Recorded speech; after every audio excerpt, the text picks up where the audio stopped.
नमस्कार साथियों, V4 education में आप सबका स्वागत है।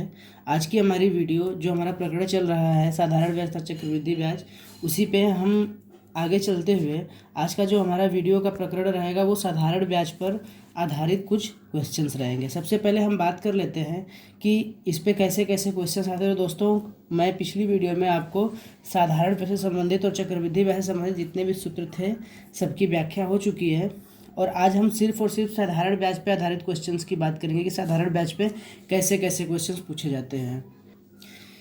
तो इस श्रेणी में हमारा पहला क्वेश्चन है कि रुपया 1000 की धनराशि का 3% वार्षिक की दर से 2 वर्ष का साधारण ब्याज क्या होगा।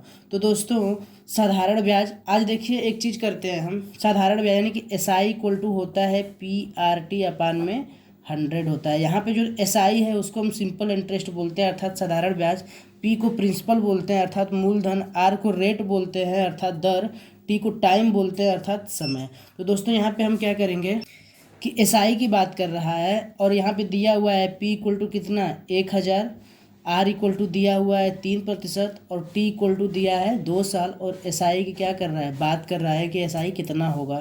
तो SI इक्वल टू हमने ऊपर फार्मूला रख रखा है PRT अपन 100। तो P कितना है 1000 गुणे R 3% और समय कितना है 2 वर्ष और बटा के कितना है 100 है। 100 से 100 कट जाएगा 100 बार में और सबका आपस में गुणा करेंगे तो कितना आ जाएगा 60 रुपये आ जाएगा। अर्थात जो हमारा साधारण ब्याज निकल के आया वो कितना आया दोस्तों, तो 60 रुपये आया। एकदम सिंपल सी सवाल थी, एकदम साधारण सी सवाल थी। इस सवाल को हम बस एक फार्मूले से लगा सकते हैं PRT अपान में 100 से। अब हम बात कर लेते हैं अपने दूसरे क्वेश्चन पे कि दूसरा क्वेश्चन किस प्रकार से पूछा जाता है। देखिए दूसरा क्वेश्चन पूछा है कि यदि 4% वार्षिक दर से 2 वर्ष के लिए साधारण ब्याज 60 रुपया है तो मूलधन क्या होगा। दोस्तों यहाँ पे देखिए साधारण ब्याज की बात कर रहा था और यहाँ पे आज बात कर रहा है मूलधन की बात कर रहा है। इसमें क्या क्या दिया हुआ है तो दोस्तों सबसे पहले R दिया हुआ है। R मतलब रेट मतलब दर 4% और उसके बाद समय T इक्वल टू दिया हुआ है 2 वर्ष और SI इक्वल टू दे रखा है 60 रुपया और पूछ रहा है कि इसको P को यानी कि मूलधन को क्या कर रहा है, पूछ रहा है। तो दोस्तों क्या होता है मूलधन इक्वल टू यानी P इक्वल टू होता है SI इंटू 100 और अपान में क्या होता है R इंटू T होता है। तो दोस्तों SI कितना दिया हुआ है, तो SI दिया हुआ है 60 रुपया। तो 60 और गुणे 100 बटा के R 4 और गुणे समय कितना है 2 वर्ष है। इससे हम काट देंगे तो कितना बार में 15 बार में कटेगा और इससे हम काट देंगे तो कितना बार में कटेगा 50 बार में कटेगा। और 50 में जब हम 15 का गुणा करेंगे तो कितना आ जाएगा 15 × 5 = 75, 750 यानी कि जो इसका मूलधन प्रिंसिपल होगा वो कितना होगा 750 रुपया होगा। अब हम बात कर लेते हैं अगले क्वेश्चन की। चलिए दोस्तों हम बात करते हैं क्वेश्चन नंबर 3 की। इसमें देखिए पूछ रहा है कितने समय में रुपया 500 4% वार्षिक ब्याज की दर से रुपया 620 हो जाएगा। तो दोस्तों सबसे पहले हम बात कर लेते हैं कि इसमें क्या दिया हुआ है। तो कितने समय में यानी कि T की बात वो कर रहा है यानी कि T पूछ रहा है। उसके बाद प्रिंसिपल दिया हुआ है कितना 500 रुपया और R कितना यानी कि रेट कितना दिया हुआ है 4%। और देखिए ये अमाउंट मतलब मिश्र धन यानी कि मिश्र धन दिया हुआ है कितना दोस्तों 620 रुपये। आपको पता है ना कि अगर हमको ब्याज निकालना होगा तो हम क्या करते हैं मिश्र धन में से मूलधन को हम क्या कर लेते हैं दोस्तों, तो माइनस कर लेते हैं। तो मिश्र धन कितना है 620 रुपया और मूलधन हमारा कितना है तो 500 रुपया है। इस तरह से हमारा जो ब्याज निकल के आया वो कितना आया 120 रुपया आया। तो जब समय यानी समय की बात करें तो समय के लिए एक फार्मूला हमने उसमें लिख रखा था कि जो समय होता है वो होता है SI इंटू 100 यानी कि साधारण ब्याज गुणे 100 बटा के मूलधन और गुणे दर होता है। तो SI कितना है 120 रुपया ही हमारा निकल के आया ब्याज ना। ब्याज को हम क्या बोलते हैं साधारण ब्याज को हम ब्याज बोलते हैं। यहाँ पे हम लिख दे रहे हैं साधारण ब्याज लिख दे रहे हैं, कन्फ्यूज़न वाली कोई बात ना रहे। तो साधारण ब्याज बराबर कितना है 120 रुपया है और गुणे 100 बटा के हमारा जो प्रिंसिपल है वो कितना है 500 रुपया है और गुणे दर कितना है तो 4% है। काटते हैं इसको, 0 से 0 कट गया, ये कट गया। 4 से काटेंगे तो कितनी बार में कटेगा 4 × 3 = 12, 30 बार में कटेगा। और उसके बाद जब 5 से काटेंगे तो 6 बार में कटेगा यानी कि समय कितना आ जाएगा दोस्तों, तो समय बराबर आ जाएगा 6 वर्ष। अर्थात 6 वर्ष में 520 रुपया अगर कोई व्यक्ति दे रहा है तो 6 वर्ष के बाद 4% वार्षिक ब्याज की दर से वह किसी को कितना पूरा लौटाएगा तो 620 रुपया लौटाएगा। ब्याज सहित कितना लौटाएगा तो 620 रुपया लौटाएगा। अब हम बात कर लेते हैं अपने क्वेश्चन नंबर 4 की क्वेश्चन नंबर 4 क्या कह रहा है, कह रहा है कि कितने प्रतिशत वार्षिक साधारण ब्याज की दर से, कितने प्रतिशत वार्षिक साधारण ब्याज की दर से कोई धनराशि 8 वर्षों में दोगुनी हो जाएगी, कोई धनराशि 8 वर्षों में दोगुनी हो जाएगी। तो दोस्तों यहाँ पे आर की वैल्यू यानी कि दर की बात कर रहा है कि कितने प्रतिशत साधारण ब्याज की दर से कोई धनराशि 8 वर्ष में, यानी कि टी इक्वल टू कितना दिया हुआ है, तो 8 वर्ष दिया हुआ है। और मान लेते हैं, माना मूलधन कितना हो जाएगा, तो पी हो जाएगा। मूलधन कितना हो जाएगा, मान लेंगे कि मूलधन कितना हो जाएगा, पी हो जाएगा। तो कह रहा है कि दोगुनी हो जाएगी, यानी कि मिश्र धन कितना हो जाएगा दोस्तों, मिश्र धन कितना हो जाएगा, मूलधन का 2 गुना यानी कि 2p हो जाएगा। तो ब्याज कितना हो जाएगा दोस्तों हमारे पास, तो ब्याज कितना हो जाएगा, मिश्र धन माइनस मूलधन हो जाएगा। मिश्र धन माइनस मूलधन, तो मिश्र धन कितना है 2p और माइनस मूलधन कितना है p है। तो ब्याज बराबर कितना निकल के आ जाएगा, p आ जाएगा। तो अब यहाँ पे हम बात कर लेते हैं दर की, कि दर कैसे निकालते हैं दोस्तों। तो देखिए दोस्तों, दर निकालने के लिए हमारे पास एक फार्मूला होता है, जो ये होता है, तो जो हमारा इसके लिए फार्मूला होता है कि R इक्वल टू होता है SI इंटू 100 अपान में P इंटू टी। तो दोस्तों आर की बात कर रहा है, SI हमारा कितना निकल के आ गया, P और गुणे 100, और हमारा P कितना है, P है ये है, और टी की वैल्यू कितना दिया है, तो 8 वर्ष दिया है। P से P कट गया, और जब इसको हम काटेंगे तो आ जाएगा 12.5 वर्ष। कितना आ जाएगा दोस्तों, तो 12.5 वर्ष आ जाएगा, यानी कि 12.5% प्रति वर्ष आ जाएगा।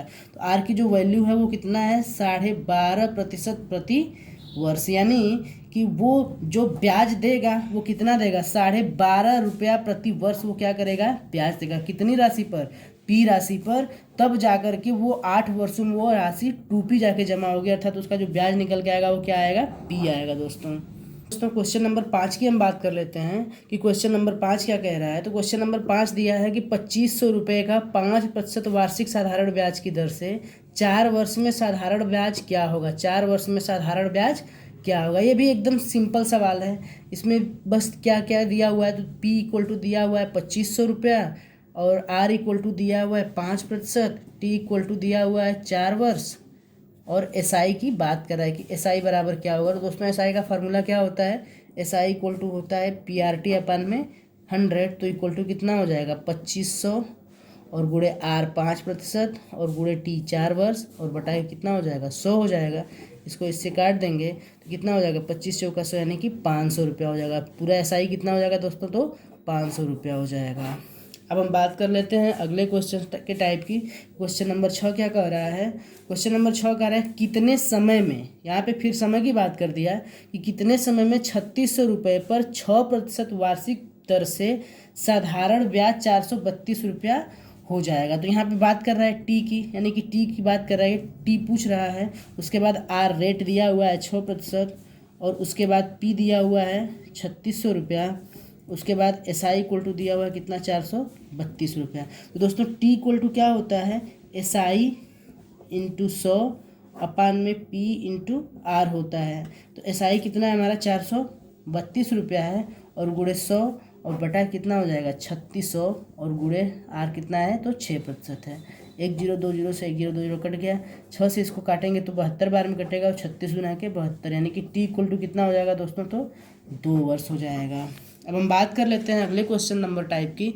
अगला क्वेश्चन क्या कह रहा है, अगला क्वेश्चन कह रहा है कि किस राशि पर 3% वार्षिक ब्याज की दर से 2 वर्ष का ब्याज 36 रुपया होगा।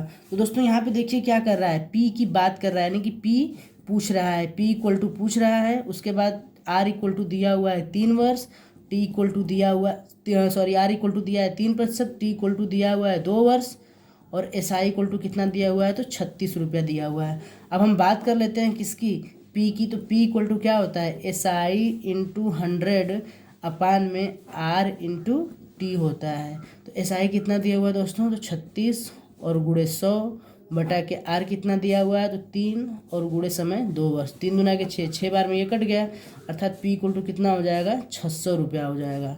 तो दोस्तों आज की हमारी जो वीडियो रही वो बस जो सिंपल साधारण ब्याज पर आधारित कुछ सामान्य क्वेश्चंस हैं उस पर रही, और हमारी जो अगली वीडियो रहेगी वो चक्रवृद्धि ब्याज के कुछ सामान्य प्रश्नों पर रहेगी। लेकिन जो हमारी इसके बाद वाली जो नेक्स्ट वीडियो रहेगी, यानी कि जो हमारा वीडियो नंबर 3 आएगा, यानी कि भाग नंबर 3 आएगा साधारण ब्याज और चक्रवृद्धि ब्याज का, उसमें जो हमारा वीडियो रहेगा वो साधारण ब्याज और चक्रवृद्धि ब्याज से जो क्वेश्चन रिलेट करके पूछते हैं, जैसे अंतर करके पूछते हैं कि साधारण ब्याज और चक्रवृद्धि ब्याज का अंतर इतना होता है, उसके बाद इतने कितने वर्ष में साधारण ब्याज चक्रवृद्धि ब्याज का कितना गुना होता है, या चक्रवृद्धि ब्याज साधारण ब्याज का कितने गुना होता है।